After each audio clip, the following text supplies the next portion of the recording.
చిత్తూరు జిల్లా శ్రీకాళహస్తిలో ఆంధ్రప్రదేశ్ ముఖ్యమంత్రి వైఎస్ జగన్మోహన్ రెడ్డి ఎంతో ప్రతిష్టాత్మకంగా ప్రవేశపెట్టిన జగనన్న తోడు పథకం ద్వారా 6.29 లక్షల మంది చిరు వ్యాపారులు 627 కోట్లు వడ్డీ లేని రుణాలు ప్రజలకు మంజూరు చేసిన సందర్భంగా శ్రీకాళహస్తి శాసనసభ్యులు బియ్యపు మధుసూదన్ రెడ్డి ఆధ్వర్యంలో వైఎస్ఆర్ సర్కిల్ వద్ద నుంచి చిరు వ్యాపారులతో కలిసి 4 మాడ వీధుల్లో ర్యాలీ నిర్వహించి పెళ్లి మండపం వద్ద సీఎం జగన్మోహన్ రెడ్డి భారీ ఫ్లెక్సీకి పాలాభిషేకం చేశారు. ఈ సందర్భంగా ఎమ్మెల్యే మధుసూదన్ రెడ్డి మాట్లాడుతూ చిన్న చిరు వ్యాపారస్తులు అధిక వడ్డీకి పెట్టుబడులు తీసుకుని వ్యాపారాలు చేస్తూ పూట గడవక ఇబ్బందులు పడుతున్న నేపథ్యంలో ముఖ్యమంత్రి వైఎస్ జగన్మోహన్ రెడ్డి దేవుళ్లాగా వీరికి 10,000 రూపాయలు ఇచ్చి ఆదుకుని దేవుడయ్యాడని అన్నారు. అనేక ప్రజా సంక్షేమ పథకాలను ప్రవేశపెట్టి ప్రజల హృదయాలలో జగన్మోహన్ రెడ్డి చెరగని ముద్ర వేసుకున్నారని తెలిపారు. ఈ కార్యక్రమంలో వైసీపీ నాయకులు, కార్యకర్తలు, అభిమానులు, అధిక సంఖ్యలో చిరు వ్యాపారులు, మున్సిపల్ సిబ్బంది, మెహ్మా సిబ్బంది పాల్గొన్నారు.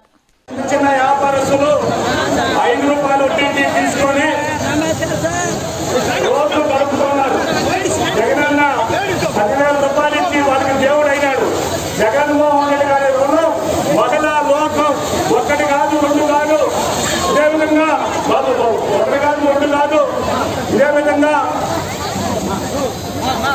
అమ్మఒడి మహిళా తల్లులకైతే ఈరోజు మామూలుగా బ్యాంకులు ఉన్నాయి. ఈరోజు ప్రతి ఇంట్లో ఒక బ్యాంక్ చేసేసారు జగన్మోహన్ రెడ్డి గారు, లేడీస్ బ్యాంకు. ఈరోజు ఎక్కడ డబ్బు ఉందంటే మనకొచ్చిన డబ్బు ఉంది.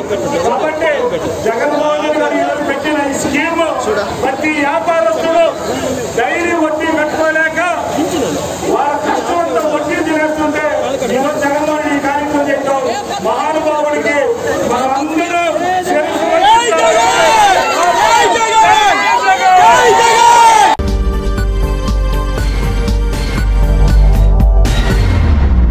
మరింత తాజా సమాచారం కోసం చూస్తూనే ఉండండి JNI టుడే. సబ్స్క్రైబ్ చేయండి, లైక్ చేయండి.